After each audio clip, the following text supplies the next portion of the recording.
In a world full of doing, it's important to take a moment to just breathe, to just be. Unknown author. Welcome to Living at Your Finest podcast. I'm your host, Dr. Babs. I'm a triple board certified family, obesity, and lifestyle medicine physician, and I am the founder of Living at Your Finest Wellness, a holistic direct primary care practice. Did you know that 80% of lifestyle-related chronic diseases within our communities are preventable, with poor diet being the primary culprit? Now, contrary to what we thought, that it was our unfortunate genes, the good news is that we can make changes together to improve our health and quality of life. So that's what this podcast is all about. The Living at Your Finest podcast is devoted to helping families to live at their finest well-being using a holistic approach with a healthy lifestyle to nourish and flourish as a whole, vibrant, and healthy champion. So join me and my guests as we share transformational and sustainable skill sets from our health and wellness journey to support you and your families in achieving optimal well-being. Ready to live at your finest? Well, let's get to it. Hello, health champions. Welcome to another episode of the Living at Your Finest podcast. I hope you are doing well. It has been a while, hasn't it? There's been a lot going on. School is back in session. I dropped my oldest child in college at UAB, and it's been a roller coaster. I hope that you're all settling in. Kids are back in school. You're adjusting back to routine. Well, today we have a great episode where we're going to be talking about mindfulness, DPC. In case you're not familiar with DPC's direct primary care, I have a dear colleague who is an expert in mindfulness, lifestyle medicine, direct primary care. So I'm really excited. So I want you to get your pen and paper. There's a lot to learn in this session. I want to welcome you. If this is your first time you're stumbling on me, welcome.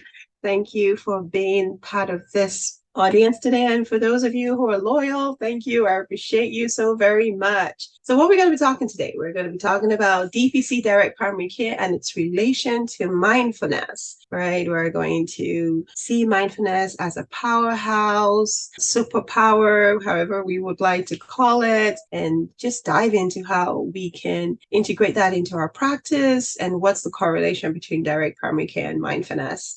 So I'm really excited. I'm thankful that Dr. Tom Roundtree agreed to be a guest on the Living at Your Finest podcast. So let me introduce him to you. So Dr. Tom Roundtree is a family medicine physician, and he's the founder of Claire Health Medical. And it's a direct primary care in Clinton, Michigan. He focuses on the family and lifestyle medicine with a concentration in mindfulness. Dr. Roundtree is a husband, he's a father, an entrepreneur, and he just is living the life. He's walking the talk. So Dr. Roundtree, thank you so much. I appreciate you. Welcome to the Living at Your Finest podcast show. Well, thank you so much. I'm really excited to be here. There's a lot to talk about, with direct primary care and lifestyle medicine and how those can really work together to really improve the health of anyone who, comes into the clinic. And I was so excited to see that you're on that same kind of track there. And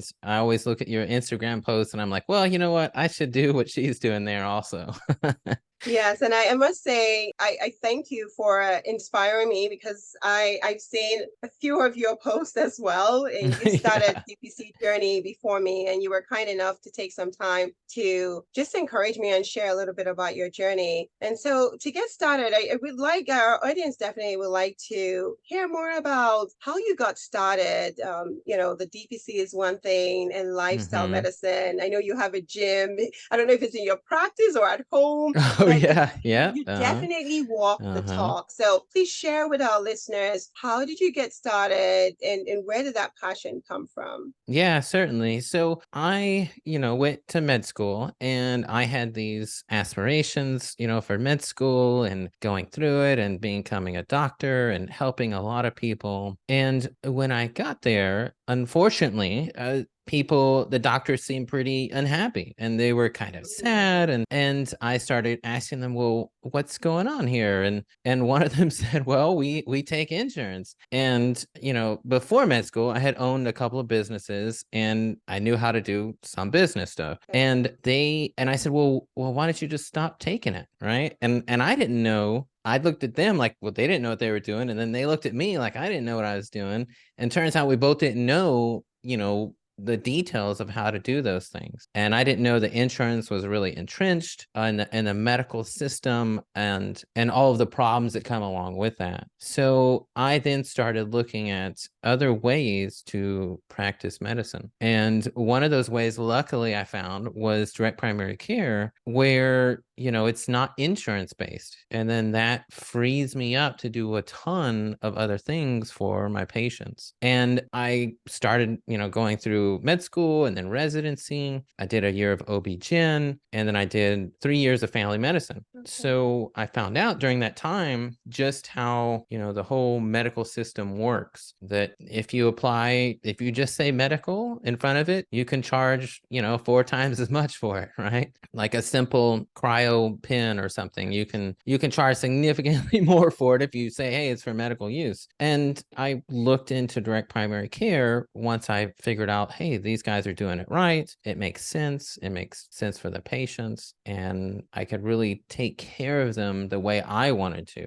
And so there were things that I experienced along the way, even after graduating and becoming a doctor. I was told things like, well, you can't go see the patient at their home. And I would be like, well, I kind of need to, right? Like I need to go and see this patient in their home to assess their leg because they can't walk on their leg, and, they have cellulitis or something. And so I would run into things continuously like that. And another thing I could think of was I could never treat a patient without them being part of the corporate clinic. It's like, that's in our contract. It's like, you cannot do that for sure. And that would apply to relatives too. I started designing my DPC practice when I was in residency. Wow. And yeah. So I started early because so I was like, I gotta get on this. And so I actually used that whole design and everything else for the clinic as my graduating thesis. And I turned around and presented it to the faculty members and people like that and my other residents. And I remember one of them asked me, she said, what do you tell people who are really nervous about doing this? And I tell them, I say, it's going to be the scariest thing that you've ever done. It literally is, because you're now separating your identity from, your previous clinic world attached to this hospital corporation. And now you're creating yourself again. And you're wondering, do people love me?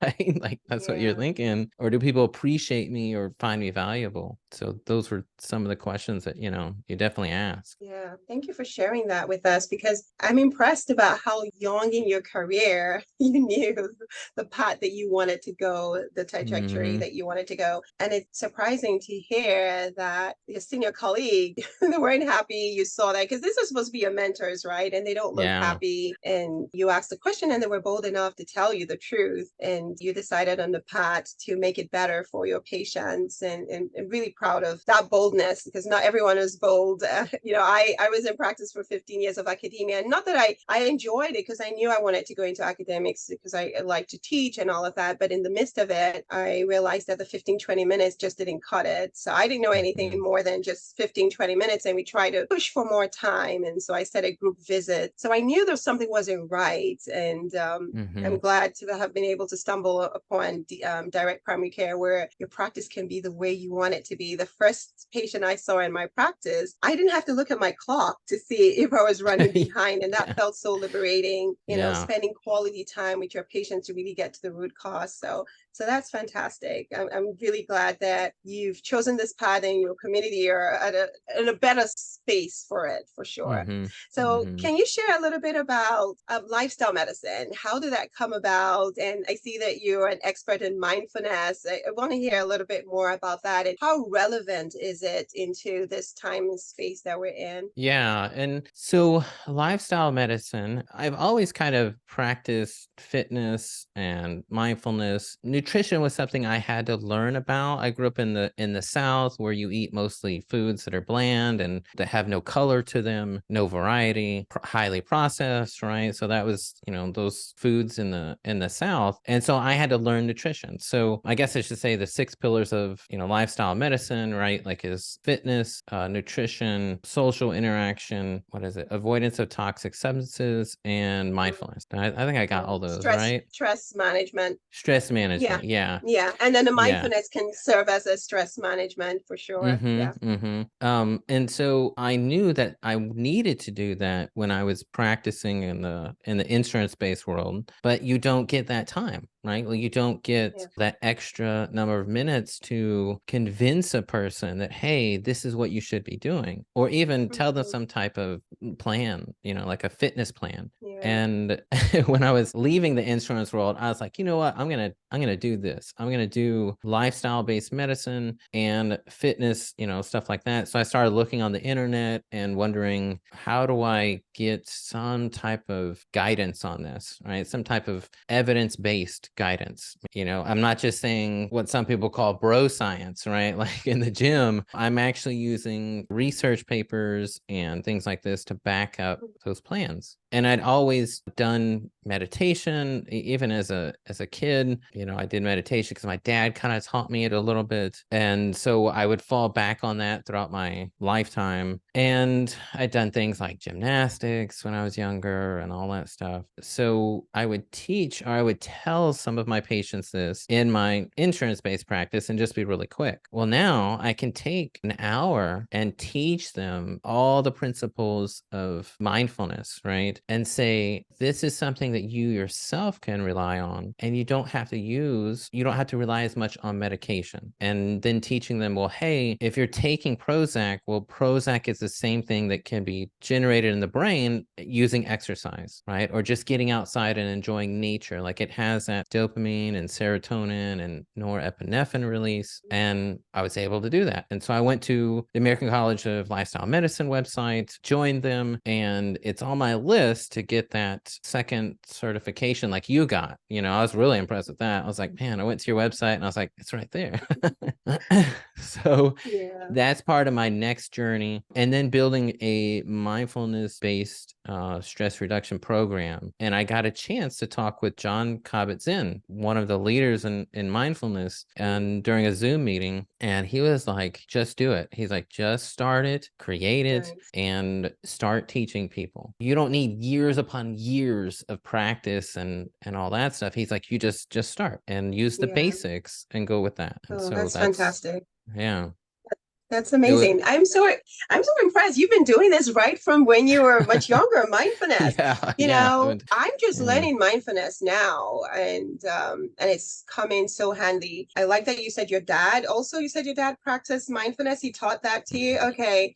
So I'm not going to put you on the spot, but I would like for you to run us through just maybe a very quick mindfulness experience. But before we get there, just to let you prepare you.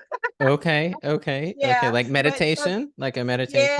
Yeah. Okay. But before we get to that, though, you would share it with your patients, but you just didn't have enough time, right? And did any of your patients come back after a follow-up visit and say, yes, this helped and this worked? I mean, what was the response? Because you clearly did the right thing by saying, okay, I want to get evidence-based. Just get, there's a lot of resources out there, but you want to make sure there was evidence-based. And your experience, I'm so glad that you got the opportunity to meet experts that have been doing this. You've lived it and you've seen the benefit. So that outstands any certification that you get. You have your own experience, and that alone is more than the average man. So you are way ahead of the curve. So I'm glad that you're building this course because it's so well needed. Thank you so much for joining me on this week's episode. My goal on this podcast is to empower, educate, and encourage you to take actionable steps to triumph at living at your finest, body, mind, and spirit. Of note, the information provided here is for educational purposes only and does not substitute as medical advice. Please discuss your healthcare needs with your licensed medical professional. If you are in need of a compassionate and comprehensive holistic physician or know someone who is, please reach out through my website, livewellness.com, for a meet and greet. It will be my honor to talk to you. Are we connected on social media yet?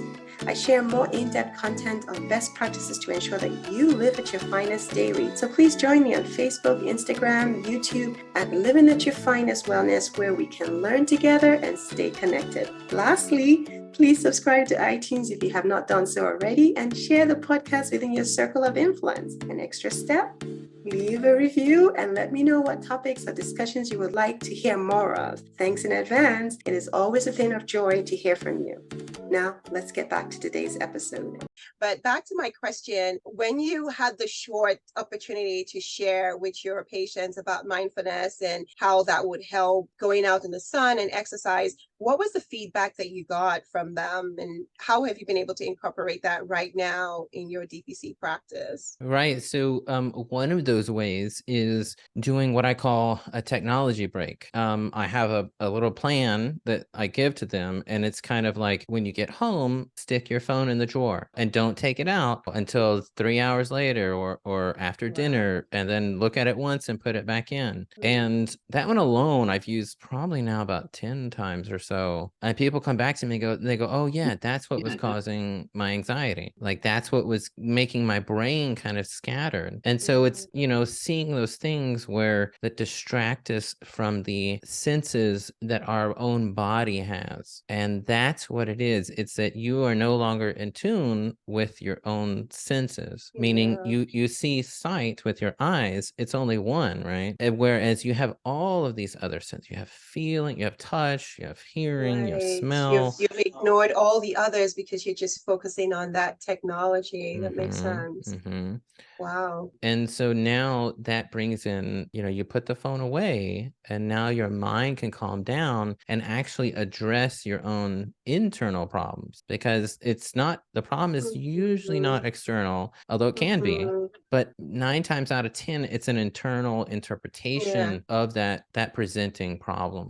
And so that's one way that I've really used. And then just prescribing meditation and saying, when you get home, sit in the chair and I want you to meditate. I want you to start out 2 minutes, and I'll give them a link on YouTube, maybe like a 5-minute one actually. And I'll just say, I want you to do this right when you get home, or right when you park your car before you get into work. I want you to listen to this. And that in the car thing is very helpful, because there's no kids usually. They're not in work, they're not in the house. And so they can just sit there for a second and actually listen to it. That's fantastic. That's amazing. Yeah. I mean, I've seen it work remarkably in my life, mindfulness and meditation and just taking a pause break. Something I do in addition is my phone at noon. It already went off. So it just gives me a quiet, calm alarm. And I ask myself 3 questions. How am I feeling? And what do I need?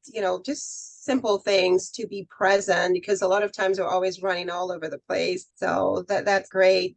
Now, in terms of with DPC and mindfulness, okay, I see a lot of correlation, definitely. Can you share more so with the DPC? I know it's giving you more time to be able to do that, but have you in the past, like maybe had group sessions, or is that something that you're thinking about doing, where you have a mindful class or a meditation class? Because now you set your own rules, right? It's your own practice, and it's growing and thriving. You have lots of, I see the reviews you get, fantastic reviews from your members. So I guess I'm curious, that I'm asking, is this something that you do or you intend to do, or what advice would you give to other DPC doctors, how to incorporate that into their practice so that they don't feel overwhelmed and their members don't feel overwhelmed? Right. So to answer your question, yes, I'm going to create a mindfulness-based stress reduction program where we meet on Fridays for 2 hours across 8 weeks. It's actually 9 weeks with just the intro, where everybody meets each other, and then it starts, and then that lasts for 8 weeks. And it's a fantastic way to show other people that this problem isn't their own singular problem. And so if you're worried about, well, they won't feel like they're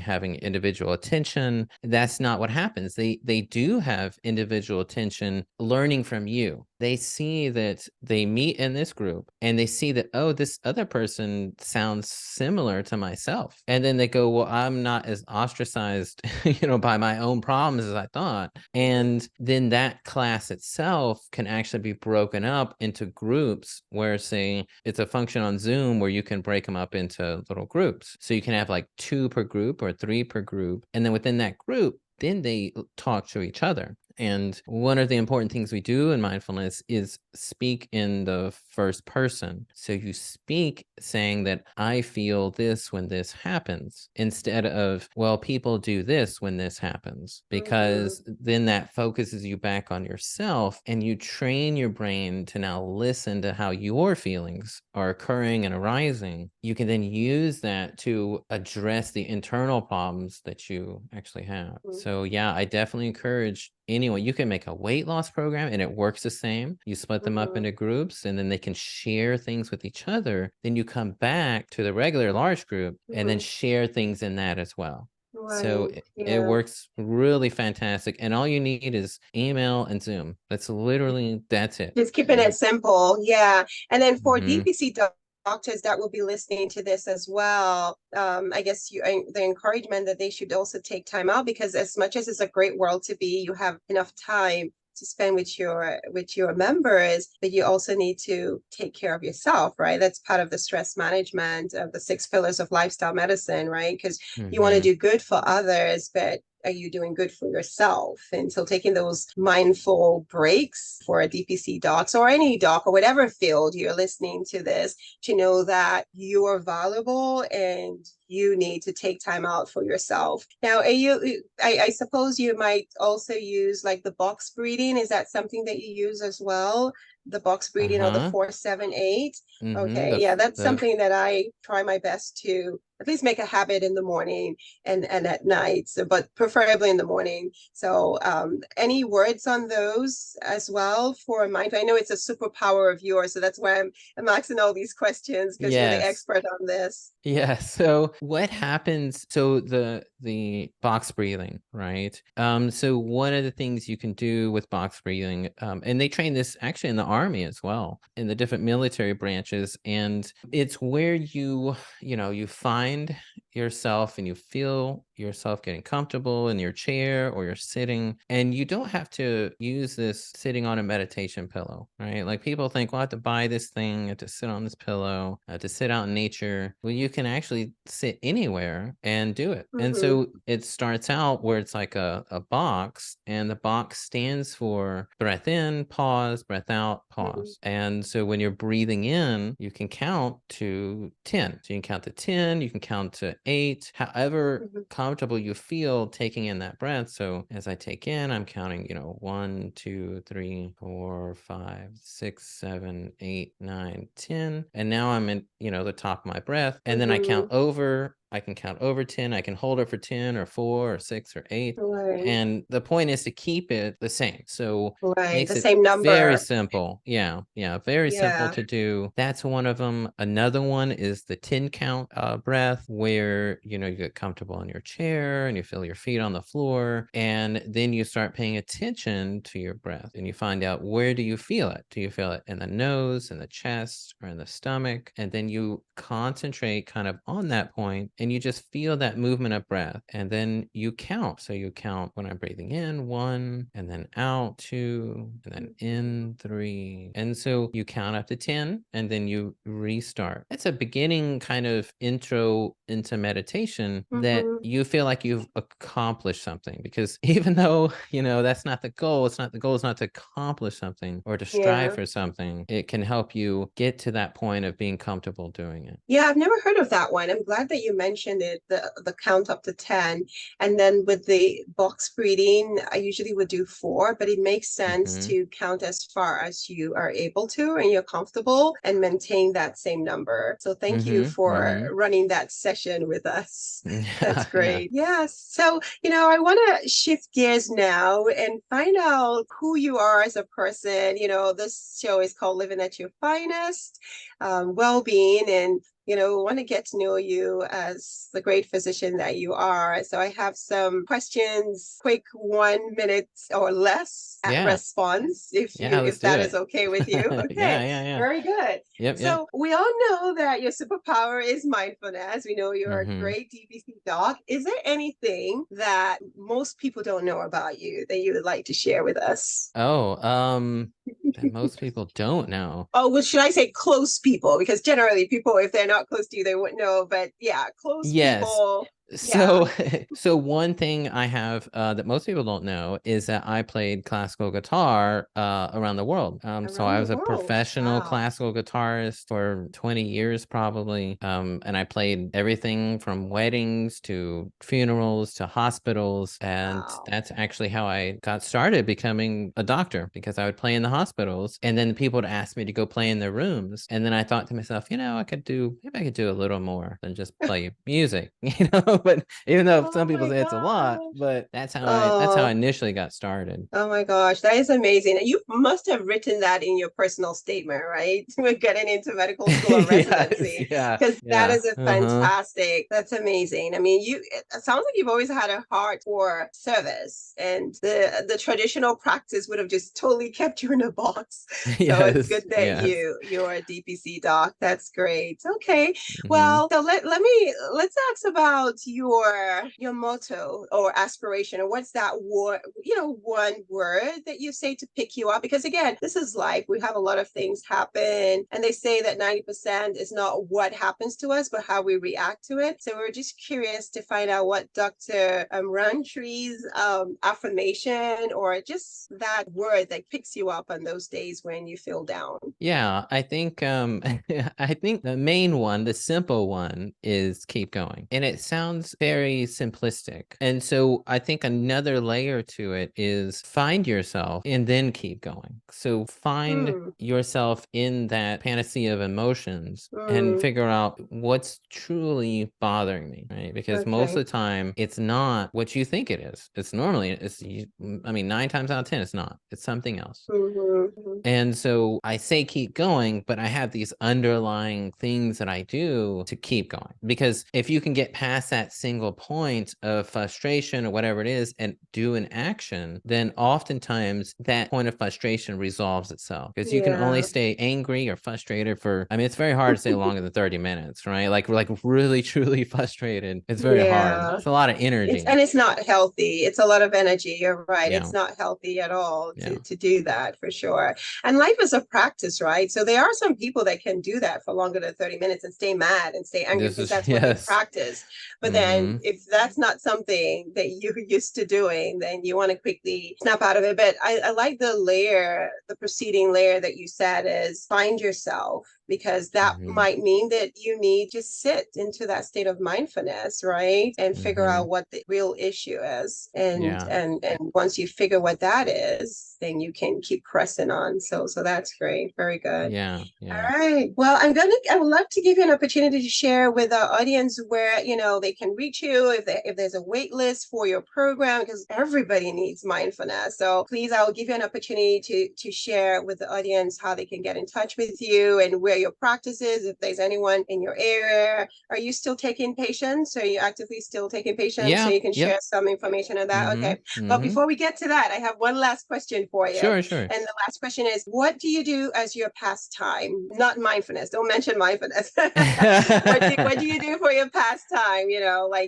Just for fun. So what I do for fun, I love hanging out with my son. He's 3.5 years old. He's fantastic. He is, my life right now. And, my wife supports me and she's fantastic. I love hanging out with him. And I also do jujitsu. That's my little hobby side passion right now. So, but mostly it's him, Nice. Have you started teaching him mindfulness? Do you do sessions together? Yes. So I got him, I think max has been 10 seconds for him, but that's his attention span. That's all right. Nice. Very good. Well, thank you so much, Dr. Roundtree. So this has been a great time with you, just learning about mindfulness. I do understand mindfulness because I've been practicing, but you took it to another level. You gave me insight, and I'm sure our listeners have also benefited from there. So please share with us, how can we get in touch with you? Who is your direct audience that you would like for them to stay in touch? Your website, whatever information, and what is in the, what's in the future for you? Yes. So they can get in touch with me they can either have my email, drtom@clearhealthmedical.com. They can also go to mycarerocks.com. That's my shortened version. So mycarerocks.com is an easy way to get to my website, and they can always shoot me an email. There is a waiting list for the course right now. And so when I open that up, I'll definitely reply to them and let them know. So those are the main things to get in touch. And we got the course coming out, which will be fun. And on my own podcast, it's just Clear Health podcast. I'm going to be doing gout. So because everybody has questions about gout. Yes. I had a patient a few days ago that was this gout? This pain seems really intense. So everyone is always asking questions about gout, but that's awesome. Very good. Well, there we have it, listeners. Thank you so much for just hanging out with us today and learning about mindfulness, learning about DPC.